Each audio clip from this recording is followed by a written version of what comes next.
Are you a business owner looking for real advice and input? You're in the right place. From concept to launch to growth, funding, and beyond. Welcome to Startup Hustle with your hosts. One once sold a business for $150 million. The other, the author of $1 Million Bedroom. Here are your hosts of Startup Hustle, Matt Decoursey and Matt Watson. 1, 2, 3, 4, 3, 2, 1. 'Cause no one can do it like we do it, like we do it, like. And we're back. Another episode of Startup Hustle. Matt Decoursey here with Nathan Hirsch. He'll be sitting in for Matt Watson today. Nathan, what's up? Hey, thanks so much for having me. Excited to be here.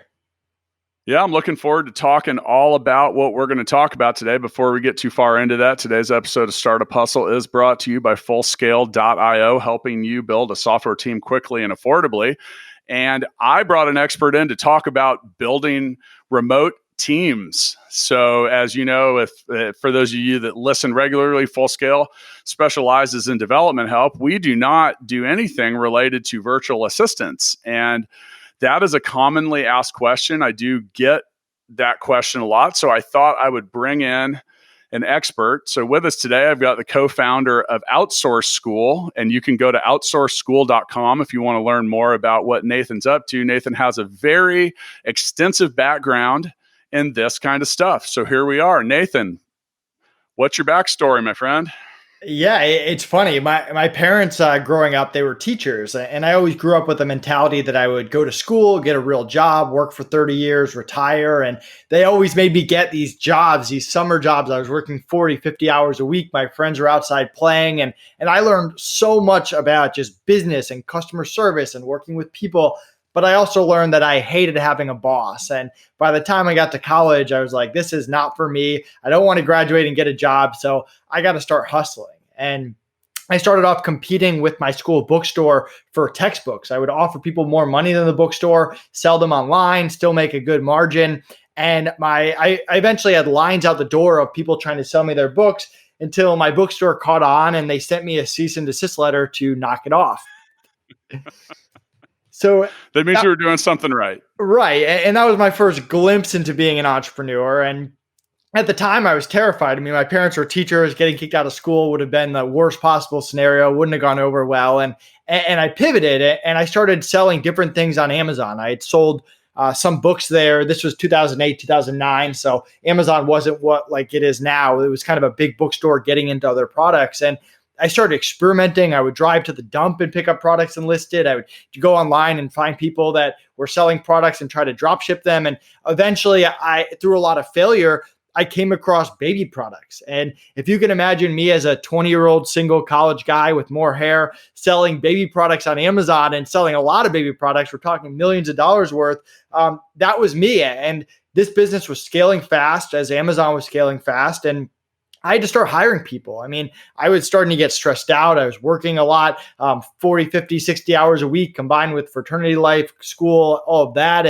And I turned to college kids and they were pretty quickly unreliable. They were smoking weed on the job, drinking, oversleeping for shifts. And so I pivoted to the remote hiring world. This buddy of mine told me about the Upworks, the Fivers, got into them, hired some pretty good VAs, some good ones, some bad ones, eventually built a really good hiring process that I now teach at Outsource School.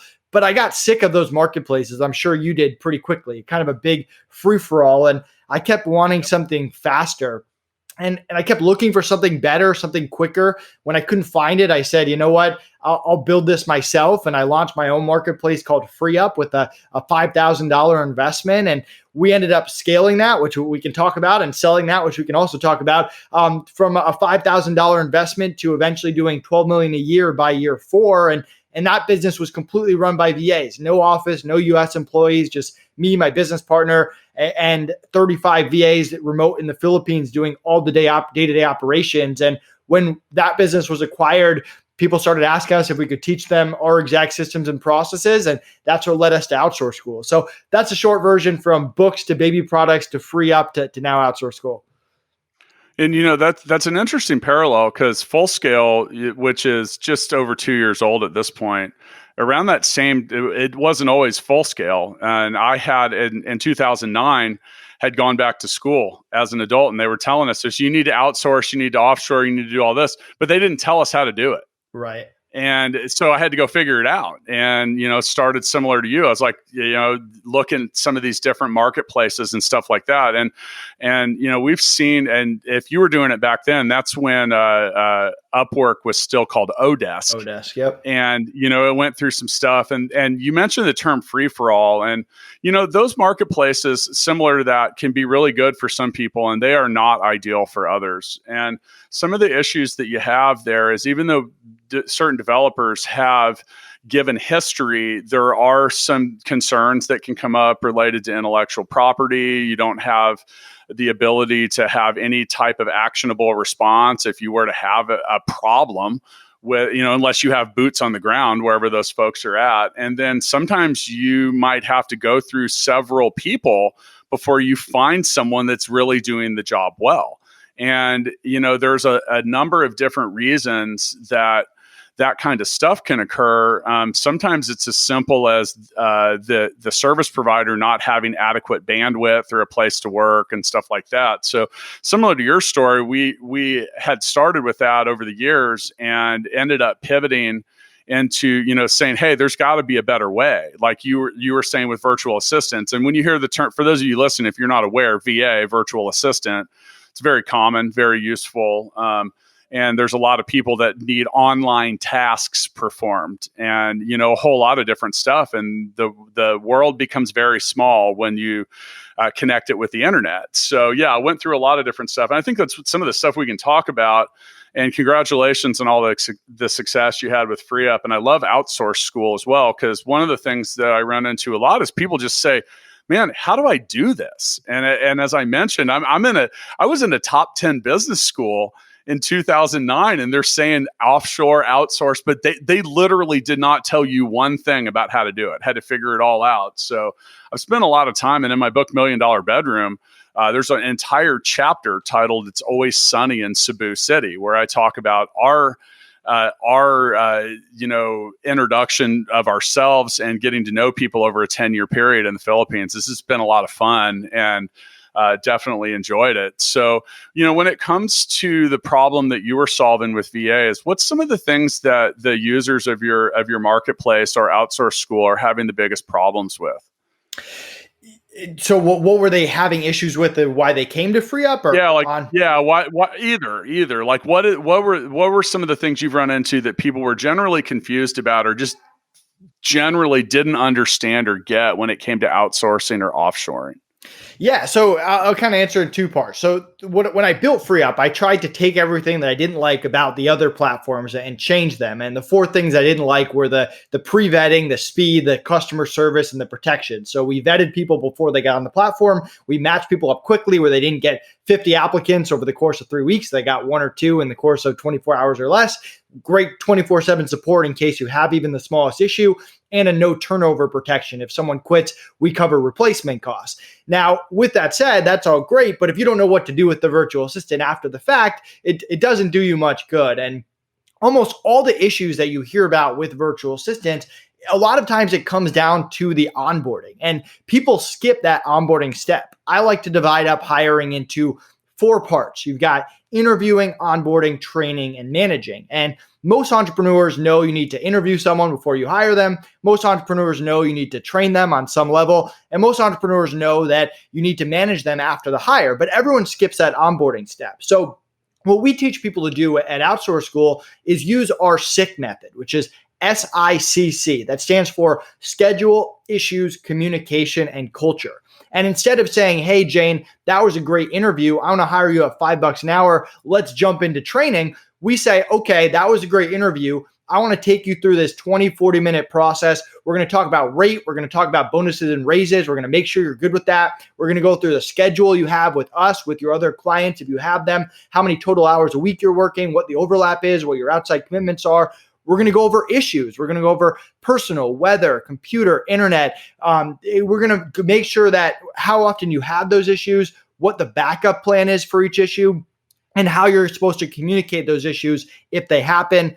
Then going over communication, what channels we use, making sure they're okay with the software. We're not just throwing Time Doctor at them 2 months later out of the blue. We've talked about this. We've established they're good with it. And then whatever your culture is, and making it clear that you don't work with people outside your culture. So once you've gone through this SICK method, which again is a 20 to 40 minute process, it's not a 4-hour process, you give the VA a chance to back out, because we'd much rather someone backs out if they're like, Nate, your expectations are too high or whatever it is, if it's not a fit. So spending that 20 to 40 minutes onboarding up front saves you so much hassle down the line. Yeah, and that's something we're really particular about at Full Scale, is finding a match. And the matching part is the key, because if you have someone that isn't interested or passionate or just overwhelmingly not into what they're doing, they're going to quit. They're going to quit. You can tell. It doesn't matter where they are in the world. They're not going to do a great job. They're not going to feel excited about it. And then some other things even though we have listeners in 190 countries, I'm going to speak to our American listeners for a moment. We make a lot of assumptions in America, and that sometimes it's like everyone's culture might be exactly like us. Right. Well, Full Scale's in the Philippines. I know that most of your VAs are. While now the Philippines is a really good fit for when it comes to America, the largely Catholic culture has very similar holidays, but they have a lot of holidays that aren't ours. They don't celebrate July 4th. That's a work day for them. That's not a work day for most people here. And you talk about these other things, and Nate mentioned the term overlap. It's a 13-hour time difference. So, at least here in my time zone, I know you're in Eastern time, I'm here in Central, but where does that overlap occur? Where are you going to, where and when are you going to communicate with your team or whoever that is?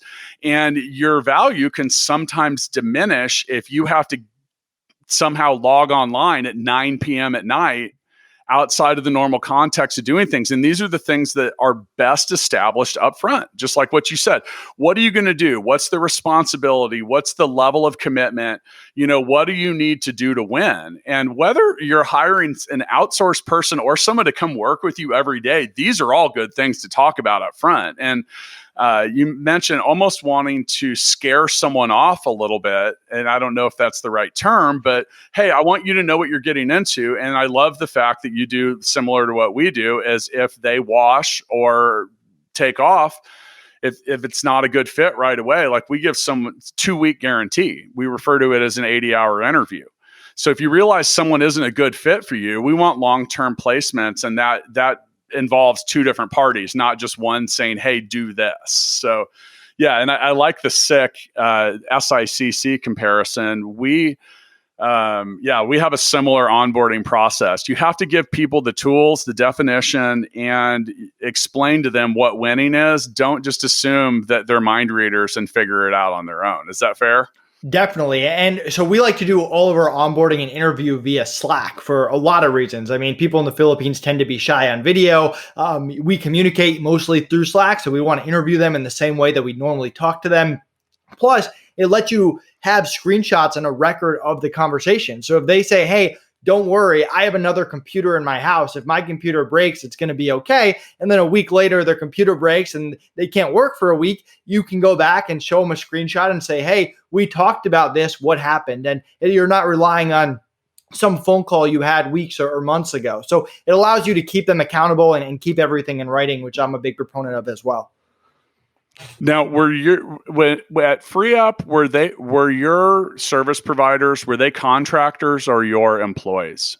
Contractor. So we were a marketplace for virtual assistants and freelancers. So they were just offering service on the marketplace, but we did have some clients that would buy them off the platform and make them employees of their company. So yeah, that's one major difference we had there. The employees at Full Scale are actually our employees, and they receive benefits and do a number of different stuff. The market for developers is really competitive. Yeah, and in order to get the best people we could there, that was really the thing, because there's an uncertainty to contract work on some levels. Now, on certain levels, there's from a business owner perspective, there's a lower liability there, because if a contractor isn't getting the job done, you can say, all right, we're not going to be a contractor with you anymore. What sort of employee vetting were you looking for? Like, what are some of the tips when it comes to, and once again, these things could be applied not just to people in the Philippines, but anywhere. But what were some of the red flags you figured out? And I'll share a few of the ones we've learned too. Yeah. So for interviewing, and you're absolutely right, this applies whether you're hiring a VA, an employee in your office, whatever it is. We call it our CARE method, and it stands for communication, attitude, red flags, and experience. And I'll touch upon the red flags because you mentioned it, which it's great that we're in line. A lot of people during the interview process, they're looking for the right answers, and those are the entrepreneurs that get BS'd a lot. The people tell them what they want to hear. What we try to encourage people to do is you're looking for the red flags. That's your goal during the interview. You want to look at, what is this person showing me that shows they don't have the communication I want, they don't have the attitude I need in my company, or they don't have the experience that I need for this role. So for experience, and I think everyone kind of knows to vet on experience, that's one part of it. It's not the whole thing. Just because someone has a portfolio and 5 years of experience, that's not the end all be all. And what you really care about when it comes to experience, you don't need everyone to be a 10 out of 10. They can be a 7 out of 10, a 3 out of 10, depending on what you're hiring them for. What you care about is, are they honest about what they can and cannot do? Because that's what it comes down to at the end of the day. For attitude, you want someone who's positive, who's the bigger man, the bigger woman. We're all going to have clients that aren't rainbows and butterflies, but you don't want to get into something where your client says something who pisses off your VA, your freelancer, your employee, and they go right back at them. And you want someone who's professional at all times. We want someone who has an entrepreneurial spirit in the sense that they want to build things. They want to be a part of something, and that money isn't the end all be all. If you find people that care about money over everything else, there's always going to be someone out there that can pay them more money. So they have to care about something else, whether it's stability, whether it's title, whether it's growth and education, which is one of the things that we really like. And then lastly is communication. And that's the thing that really holds it all together. It doesn't matter what their experience is or what their attitude is. If you can't communicate with them on a day-to-day basis, nothing else matters. And that's stuff like response time, be able to understand your questions and respond to them directly, be able to have meetings and not go in circles. And obviously they have to speak your language at a high level if you're someone like me that only speaks one language. So that trifecta of skill, attitude, and communication, that's what we look for in a hire. Yeah, and very well aligned there. I think that it starts with communication. And at full scale, if our service providers don't speak English, well, they're not our service providers because we can't offer them a job. 100% of our clients are English speaking, and they're from Australia, Canada, North America, United States, wherever. And if you can't communicate, it just makes it all a challenge. That was one of the things when I hired some of the first people that I hired in 2009, I learned very quickly that it is difficult. Now in 2009, we didn't have Zoom. To date myself a little bit here, that's when Skype had just come out. Right. Because I remember someone was like, hey, there's this new thing called Skype. You should try talking to the people in your folks in the Philippines with it. And I was like, whoa, I can call the other side of the world for free. Now with hiring a developer, it's different because there's a level of technical experience that is very difficult to judge. Because it's easy to look at. So in the United States, we call it a resume. Everywhere else, they call it CV, curriculum vitae. And you look at someone's experience, and you think that someone that's been doing something for 6 years should potentially, at that point, have some mastery or be headed towards that. Doesn't always tell the whole thing. So we've created 23 different certifications that we use, and that's also our initial form of screening, because if you don't have the technical chops to get through it, then everything else doesn't matter. So we start by screening people on their technical ability, but you were right when you said, so experience with a VA, it doesn't tell the whole side of the story. Like, I'm looking for things like relevant experience just in the industry, direct software building experience, communication, attitude, and likability. You ever know someone that's so likable that they could just go around and tell people their babies are ugly and everyone would thank them? Yeah. But that's good though, because from a service provider perspective, like you said, not everything is roses and honey. So you want likable people that have a good attitude. And especially with anything from VA to software to any of that, someone that's not going to get really shitty when you tell them that, hey, this isn't done right. because some people get upset. And a big thing for us is critical thinking, and that's problem solving. And it doesn't just stop with that. It also, one of the things that I'll expand on your behalf is, in a lot of other cultures, it's not considered a good idea to tell your quote boss no. And that leads to a lot of people that have had problems with outsourced teams, offshore developers. It starts with communication, and they'll say, well, I told them something and they should have maybe known a little better, but they built it anyway. And you want to avoid a good comparison would be if you were a builder and I was an engineer and I gave you a blueprint and you looked at it and you said, man, if I build this, it's going to fall over. And then you said, well, I'll just build it anyway because I don't want to tell the guy no. That is a terrible approach at entrepreneurship, startups, and building software. You want people that have the critical thinking skills and the problem solving ability to say, hey, Nate, hey, look, I think this concept is great, but we're going to accumulate technical debt here. There's a better way to do this. You might have 5 times more server expense here rather than just saying, okay, sure, and doing it. That's a lot harder than it sounds for some people, because if you're hiring people that maybe have 3 or 4 years of experience, they might be 25 years old. They might not have the confidence and the outwardness. And in some countries, they're not like me. They're not, type A, willing to tell you anything, not afraid to tell you that something sucks. So, and then I think another thing for us that we're looking for is like, what level of versatility does this person have? Are they a one-trick pony? I like to say you're either a sword or a Swiss Army knife. So when you're in battle, you want a sword, but when you're in camp after, you don't want to try to open a can of beans with the sword. And, when it comes to software developers, you get some people that have done one thing for 10 plus years, and that's what they do. That's a specialist. That's a sword. And you get some people, that typical like full stack developer that does a lot of different things. Now, different businesses at different points of the timeline need different stuff. So and then you need the service provider to want to do different stuff. So if you take someone that says they want to be a back-end developer and you put them on a front-end project for a year, they will hate you and they will quit. It's just the way it goes. Another thing too is passion. Does someone have passion for what they're doing? You find passionate people and you put them in a role where they feel fulfilled and that they're part of a team. The amount of service and dedication that they will provide does not have a limit. It's just like unbelievable. And then another thing, this isn't outward. We also ask in the evaluation process, what's this person's marketability? Because you mentioned doing interviews through Slack. We do client to service provider interviews through Zoom. And that's because that's where, and especially now, is super important, because they need to be in Scrum meetings and different stuff like that. So, and that's a hard thing for us, because overall software developers are not overwhelmingly known for their outward nature. Right. Many are soft-spoken. They're typically introverted. You get a type B personality over a type A. So yeah, like you said, there's this line that goes between like attitude and ability.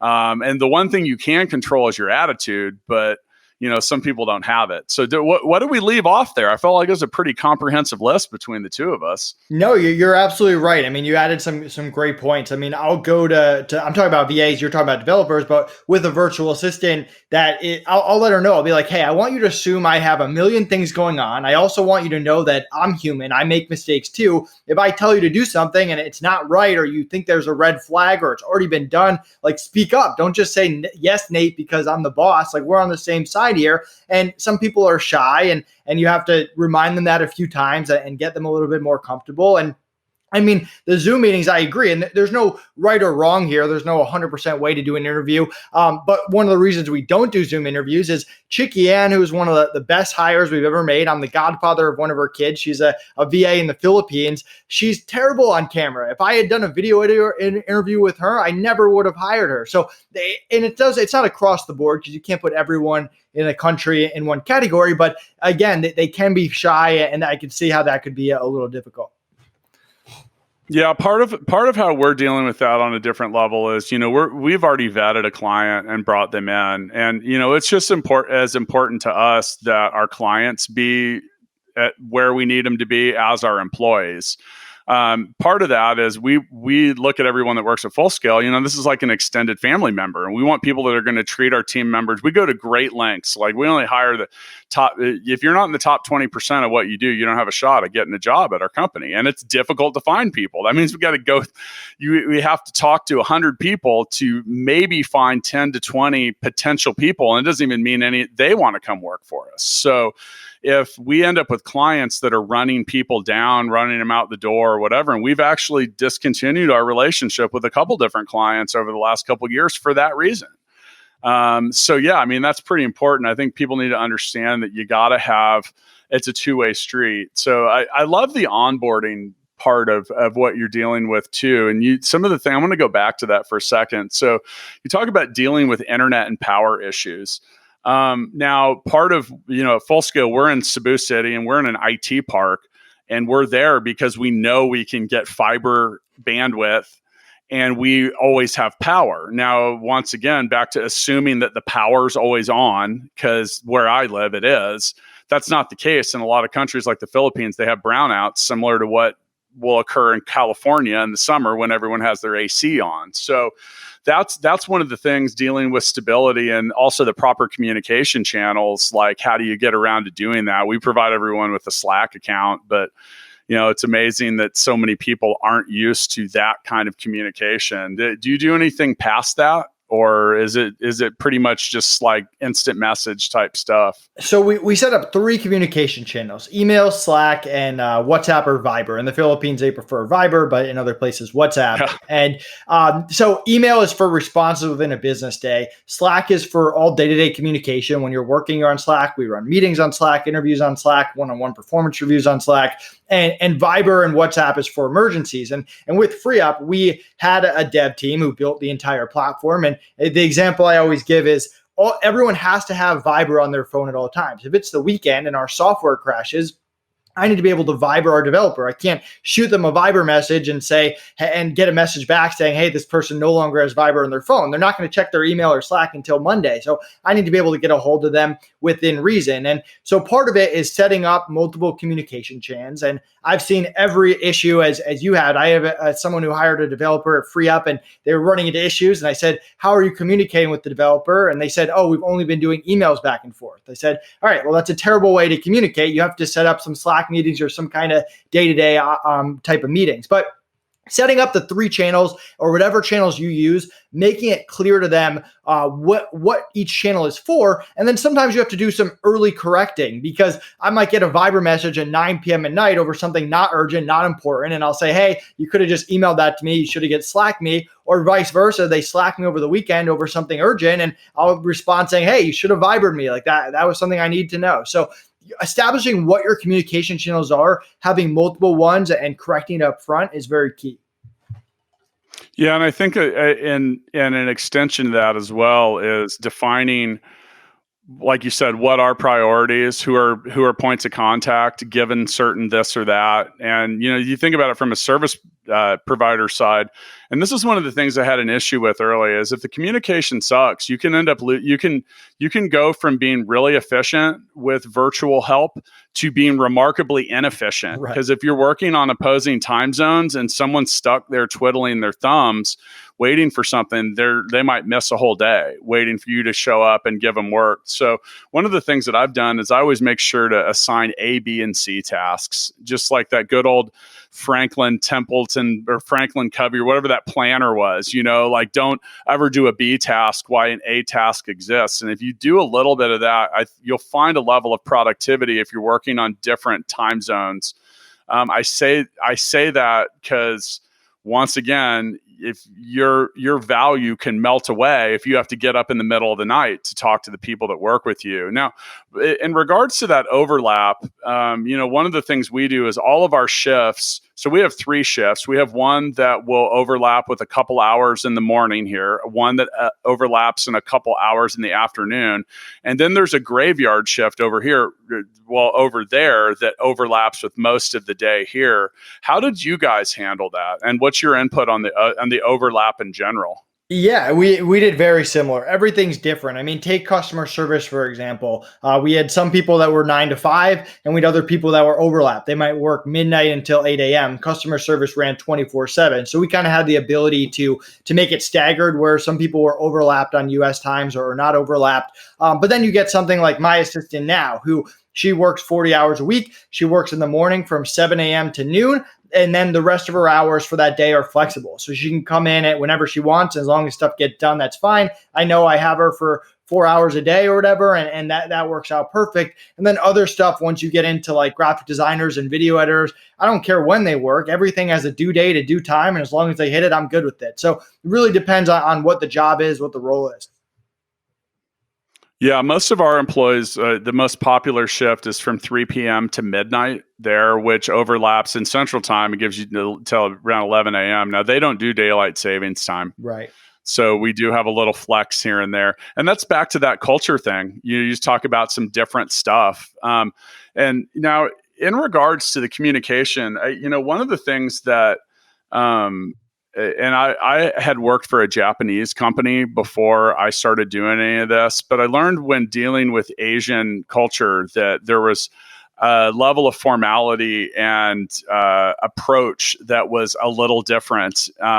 There's certain things are taken a little more offensively, one of which is calling people out in a group. Oh my like if you're in a group and there's 5 people on the team and if I was like, Nate, you really screwed this up. And I need you to fix it. Like in some places, you're going to get a resignation the next day. And here, that would just be like, some people are, hey, it is what it is. So have you learned any cultural dealings like that you could share? Yeah, definitely. I mean, I think it is best practice probably in business to do it regardless, just like it's best practice to have like money conversations one-on-one, like all that stuff needs to be one-on-one. I mean, I made that mistake. I tend to be a very non-emotional business person. Like I'll get along with people, but when we're talking business, I'm being direct, I'm being open, I'm being honest. And we've had some times where in group conversations back in the day where I think I offended some people and had to have some one-on-one conversations to turn it around. And I think there's part of it is getting people that have a little bit more thick skin up front and setting an expectation that, hey, when I tell you something's wrong, it doesn't mean I hate you. It doesn't mean I'm mad at you. It means, hey, we got to work together to fix this. And then part of that is showing respect and having more of those performance meetings down the line. I mean, I've also seen where, and this was way back, where we made like a woman in charge of a man, and that didn't go over well, which was total BS. And we had to nip that in the butt pretty quick, but just stuff that you wouldn't necessarily think of it as much in the US. So I mean, right now we try to be as sensitive as possible. We try to even make like our emails and the way we communicate have some fluff instead of being as direct, because that directness can turn people off. But we also have VAs in our system that have worked with us for years. So when we get a new VA, they can kind of show them the ropes and be like, hey, this is what you can expect. Don't be offended here. This is just a US thing opposed to a Philippines thing. Yeah, we installed, the product, the service that Full Scale sells, we refer to as guided development, meaning it's up to our clients to guide their development process. We provide more man or woman power to help them do what they do, augment the staff. In regards to the feedback with that, we learned that it's pretty easy to send a manager to chat with the team and just ask a couple simple questions along the way, like weekly, and write these down because they're simple, and they, if not answered in a specific way, trigger some kind of response needed. Here you go. Is your team making progress? If the answer's no, you have something to address, like talk to whoever. Are your objectives clear? Nothing will get you behind a timeline worse than not being on the same page about what the objectives and the priorities are. Next one, does anything need clarification? Yes, I know those are similar questions we asked twice for a reason. Right. Next, do you have goals or deadlines? Because that can affect your approach to doing stuff. I just think that you need to have some kind of goal. Number 5, are we ahead or behind? Which is a different purview than is the team making progress. Making progress could mean catching up, but when you're dealing with people that are, if someone else is wanting to make a goal, deadline, a launch date or something, they need to be well in tune with where they are at that progress. Have you recently voiced any concerns to the clients? And if the answer would be yes, that's something we might want to look into. And then last, does the project need more resources? So in our case, we have a wide variety of service providers that can do a number of different things. Most of our clients would rather know 3 months ahead of time that if they added one person, that they would be much more likely to achieve their goal. They don't want to find out a week before that they're going to be 3 weeks late. And had they added another team member, they would have actually made their timeline. So yeah, just a couple simple questions with that. Now, you have the BARF method. BARF, which I want to hear more about. So that's one of the methods. And none of the stuff that I asked is proprietary or secret. Those are all just good questions. And like I said, those are simple yes and no's. If you get the opposite to the affirmative, then you've got some more stuff to look into. But tell me about BARF. Yeah, first of all, I love your point on clarification. There's so many times that we teach our members to pause, take a step back, get on the same page. Only when you're on the same page, then you move forward. And that's something that entrepreneurs, you're not on the same page, but they just keep going. They keep going. They keep letting the VA work. And that just becomes a nightmare down the line. So the BARF method's a funny acronym.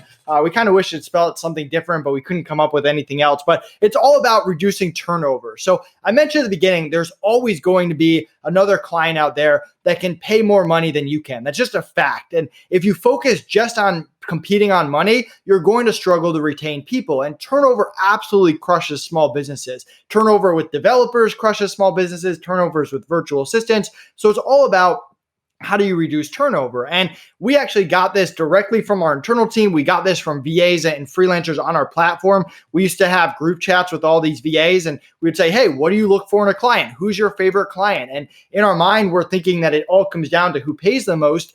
And that's really not the case. So BARF stands for buying in, appreciation, building relationships, and creating a family. So buying in is telling the VA why you're passionate about your business, what the long-term vision is, who you're helping, how they're a part of it, how the tasks they're actually doing are a part of the big picture. Showing appreciation is not being the client that just talks to the VA when they mess up or do something wrong, but saying, hey, great job. You crushed that project. You crushed this week. Can't wait to see you on Monday. Building a relationship is connecting with them on social media, getting to know them and their family, talking about your interests and what's going on in your life and showing interest in theirs. And then building a family. People in the Philippines are all about family. They live with large families. Their church is their family. They have outside communities that are family. You want to create a family inside of your team where they like each other, they know each other, they get along, they're meeting up if that's possible, depending on where they are remote. That's the kind of culture you want to have, because when that other higher paying job comes in, and it's going to come in at some point, if you've gotten them to buy into your company, if you've shown appreciation, if you build a relationship with them and you've created a family, they're not going to want to leave. And at the very least, they're going to go to you and say, hey, I got this other job offer, but I really love it here. What can we do to make it work? And again, it's all just about reducing turnover. And people don't realize how much turnover can just set you back months or years. Yeah, and the same thing goes with us. We actually we use the phrase client obsessed. And there's some science behind that. That doesn't mean just making yourself crazy and obsessed with doing everything the client asks. It means being obsessed with a client's success. And what the whole client obsessed principle leads to is a purpose-driven life. And, if you wake up every day and you feel like you don't have any purpose and you're just a empty cog in a machine. Like, I mean, it's not real exciting. So, and I couldn't agree more with what you said about family. And, that's one of the things that's a challenge for us right now, because we went from having people that came to our office every single day. We have 2 entire floors of a high-rise building and a really cool IT park. And then all of a sudden, everyone was working remote. And, when we had everyone in the office, we had a group birthday every month. We did a lot of different things, and it really led to that feeling of inclusion, and everyone knew each other. And that's one of the things that we're going to have to figure out going forward, because for the foreseeable future, we're not going to have 200 people in an office every day. So yeah, but that definitely is all very useful and important when it comes to building. I mean, I think that, you look at some of that stuff, and, you guys have been at Outsource School. Once again, go to outsourceschool.com if you want to get more stuff, learn more great stuff. I feel like we're dropping some gems here. It took me about 10 years to perfect the stuff that's in this podcast. It sounds pretty easy and upfront. It is a lot harder when it comes to the actual practice of getting it rolling. So, well, you had some success, and were able to, you had a successful exit, and we don't like to mention amounts, but you did end up building the Free Up marketplace. And let's talk a little bit about the path to that, because I believe you had a successful exit with that at the end of 2019. Yeah, I mean, we really grew the marketplace very organically, and it's the same playbooks, the same systems that we teach at Outsource School. Once you've learned the fundamentals, interviewing, onboarding, training, and managing, then it becomes fun. Then you can plug virtual assistants into bookkeeping and customer service, so you don't have to do it anymore. And then you can put them into our organic playbook, which is podcasts, partnerships, affiliate program, content, and lead generation to get influencers. And all of these together is how we scaled Free Up. It's the same stuff we're doing at Outsource School ourselves, never mind preaching to other people. And when you have a baseline of an affiliate program, and people have to like your service, and you have to have a good service, you get people promoting you. You go on podcasts and you get your message in front of thousands of people. You network with cool people. It's good for SEO. It's good for backlinks. It's good for a snowballing effect, getting you on more and more opportunities in front of different audiences. And all this stuff kind of goes together. The podcast host might want to be an affiliate. The affiliate could introduce you to a podcast. We set up partnerships. We have a course called the Podcast Outreach Formula. We have a course called our playbook called the Partnership Playbook, which teaches you how to build relationships with other people in your space and set up content swaps that your virtual assistant manages, so you're constantly getting blasted into lots of people's communities. Lead Generation Formula is a course of ours on how to do research on influencers and reach out to them and get them to promote you. Content, I think everyone knows what content is. Networking, I'm a big proponent of networking with other entrepreneurs. That's pretty easy as well. So all these organic things that you're doing, and we're coming out with a playbook on backlinks and guest posts, and all this stuff kind of goes together, and it sets a really good foundation for your business. And then anything you do on paid ads only complements everything you're doing organically. And all these systems can be set up so your VA does 90% of it, and you show up for the last 10%. You go on the podcast, you have the partnership call, and they handle the before and the after. You actually write the guest article, but they find the backlink and they reach out later for another one. So all these systems are done by VAs that help you scale your business. Yeah, that's pretty cool. I like the fact that you spent as much time as you did on the playbook, because back to my reference about the 2009 business school telling everyone to become familiar with offshoring and outsourcing, and then no playbook, no other info, just it's the way of the future, globalization, blah, blah, blah, blah, blah. And I think as someone that has been a successful content marketer myself, you get that same thing. Everyone tells you should do it. Start a podcast, do a YouTube, do content, write blogs, do this, do that. Okay, how?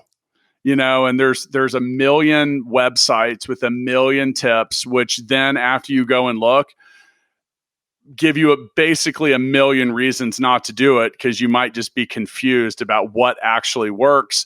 What kind of time frame should you expect it to work within? Because I think I talked, at fullscale.io, we publish a blog every weekday. And a lot of it's about technology. It's about entrepreneurship. It's about different stuff. But how do you talk to some people and say, well, we had a blog and it didn't do anything. And I go to their website and I look at it and they've got 3 and they published them 2 months apart from each other. They were shitty. It didn't offer any value. They were too short, blah, blah, blah, titled poorly, all that stuff. And I'm like, oh, well, okay. It's like getting in a swimming pool, and because you don't know how to swim 3 minutes later, you're like, well, I guess I'm not going to swim. So yeah, run into that a lot. Well, man, we could probably go on and on and on and on and on, but we're about out of time. Now, we end our episodes of Startup Hustle. We usually do what we call the Founders Freestyle. I think since it's you and I today, considering the precise nature of our subject matter expertise, let's each, instead of just general founder advice, let's maybe what are a couple tips for, I know we mentioned some of them, but what are a couple of your big things when it comes to hiring outsource or offshore people? Yeah, I'm a big fan of diversifying. I made a mistake back when I was in college. I hired one VA to do everything, and I loaded them up, and they eventually quit on me, and it set me back months. And I think a lot of entrepreneurs, they fall into that trap where hiring's hard. You make a few bad hires. You finally find someone you like. You load them up with everything because you like them so much, and they don't realize how risky that really makes your business. So within reason, make sure you're diversifying. Instead of hiring one person for 40 hours a week, make sure you hire 2 for 20. Make sure that you're dividing up tasks so that your bookkeepers aren't doing necessarily the same work on the customer service, so that if one person quits, you're not training someone to do lots of different things. And over time, you can increase hours and stuff like that and cross-train, but you want to diversify, especially early on. I think for me, the thing that I have spent so much time talking to people about that I need everyone to get over is just because someone isn't in the room with you or they're willing to do the job for a more affordable rate does not mean that they're going to be bad at it. And I spend all day, every day talking to people about this. And there's this weird assumption that because someone is available at a lower rate, that the work will suck. And, there's so many things that can be done in so many different ways. With that, you have to put some effort into it too. Just because you heard a horror story about someone that hired a dev company in India does not mean the whole entire industry sucks. That could have potentially been as much about you as it was about them. So, give it a shot. And I think, Nate, you hit it right on the head is don't put all your chips on one person, because there's millions of potential service providers out there, meaning people that can do the job. Trying to assume that an entire country's output is based on your impression or experience with one person is just not a very big sample space. Well, that's it for our time today. Once again, today's episode of Startup Hustle is brought to you by Fullscale.io. Doing some of the same stuff that Nate does at the Outsource School, but really, I think if you want to learn more about it, they've got a great program put together. They have 10 years of experience. And look, there's just a few things when it comes to training and this kind of input. Listen with your ears open, because the solution to getting outsourcing and offshoring, whether it's VAs or developers or anything, it's pretty straightforward. You just got to put a little effort into figuring out what to avoid and have an open mind and get to work. So I'll see y'all next time.